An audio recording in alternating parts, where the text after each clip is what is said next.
Redressement d'entreprise, histoire vraie, par Claude Bugeaud. Un acheteur au comportement bizarre.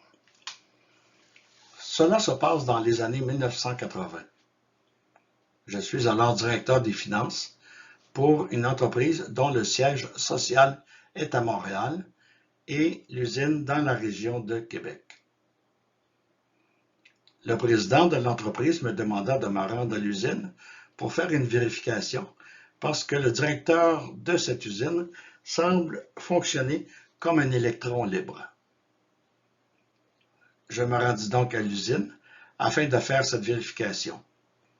J'ai rencontré le directeur d'usine et par la suite le directeur des achats et celui-ci m'inquiétait particulièrement. Je suis revenu à Montréal afin de préparer mon plan de travail pour la semaine suivante et par la suite, ma vérification débuta.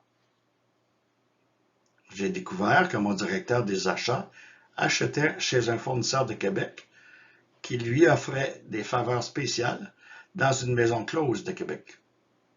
De plus, il manipulait les numéros de bons d'achat afin de cacher certaines transactions. La vérification s'étala sur une période de 3 mois, temps nécessaire pour cumuler mes preuves et monter mon dossier.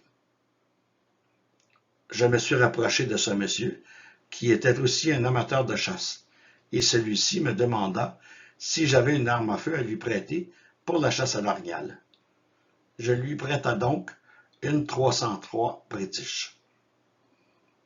Il me remit cette arme après la chasse, et quelques jours après, j'ai décidé de nettoyer cette arme. J'ai découvert alors que mon acheteur avait introduit dans le canon de ma carabine une balle de plus petit calibre, ce qui obstruait complètement le canon. Si j'avais utilisé mon arme avec cette balle dans le canon, je serais mort. Je venais alors de découvrir que j'étais victime d'une tentative de meurtre. Que faire avec ça? Je ne pouvais pas en parler à mon président. Il n'aurait pas aimé la mauvaise presse que cela aurait fait à l'entreprise. J'ai donc remis mon dossier selon les règles de l'art. J'ai gardé tout ça sous silence et cette situation m'est souvent revenue en tête. Je regrette aujourd'hui de ne pas être allé voir la sortie du Québec à l'époque. Ça fait plus de 40 ans de ça et j'y pense encore.